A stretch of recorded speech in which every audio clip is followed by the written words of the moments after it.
கர்த்தரும் இரட்சகருமாகிய இயேசு கிறிஸ்துவின் நாமத்தினாலே யாவருக்கும் வாழ்த்தலை தெரிவித்துக் கொள்கிறேன்.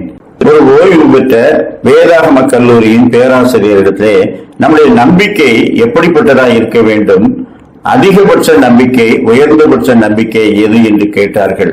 அப்பொழுது அவர் சொன்னார், நாம் கர்த்தரிடத்திலே வைக்கும் நம்பிக்கை அவர் நம்மை ரட்சித்திருக்கின்றார், நாம் பாவங்களை அறிக்கையிட்டு விட்டுவிட்டு அவருடைய இரக்கத்தை பெற்றிருக்கின்றோம், நம்மை நீதிமான்களாக்கி இருக்கின்றார், தேவகுமாரனையே நமக்காக தந்தவர், அவரோடு கூட மற்ற எல்லாவற்றையும் அருளாதிருக்கிறது எப்படி, பூமிக்குரிய எல்லாவற்றையும் அவர் தந்தருள்வார். இப்படியெல்லாம் நான் நம்பிக்கை வைக்கிறோம். ஆனால் எல்லா நம்பிக்கையிலையும் அதிகபட்ச உச்சபட்ச நம்பிக்கை, நான் மரித்தவுடன் என் தேவகுமாரனோடு இருப்பேன். அந்த நம்பிக்கை தான் நாம் பரலோகத்துக்கு செல்வதற்கு மிகவும் அத்தியாவசியமான ஒன்று. பூமியிலே வாழ்ந்தோம், புசித்தோம், குடித்தோம், கர்த்தர் கொடுத்த நன்மையான இவர்களை அனுபவித்து அவருக்கு நன்றி செலுத்தினோம்.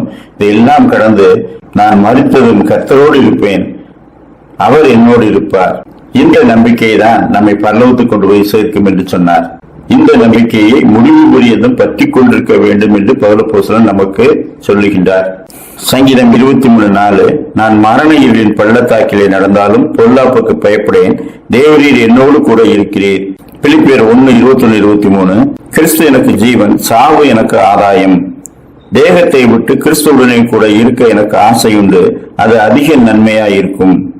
1 தெசலோனிக்கேயர் 4:17, பின்பு உயிரோடுக்கும் நாமும் கர்த்தருக்கு எதிர்கொண்டு போக மேகங்கள் மேல் அவர்களோட கூட ஆகாயத்தில் எடுத்துக் கொள்ளப்பட்டு இவ்விதமாய் எப்பொழுதும் கர்த்தருடனே கூட இருப்போம்.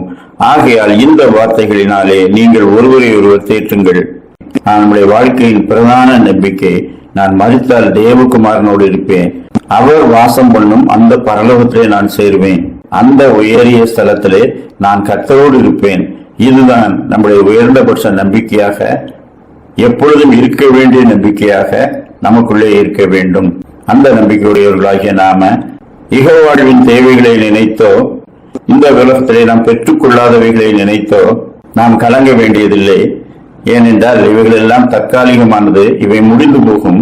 நான் என்றைக்கும் கர்த்தரோடு இருப்பேன் என்ற நம்பிக்கையோடு நாம் வாழ்வோம். கர்த்தர் தாமே அப்படிப்பட்ட நல்ல சிந்தனையை நமக்கு தந்தருள்வாராக. ஆமேன்.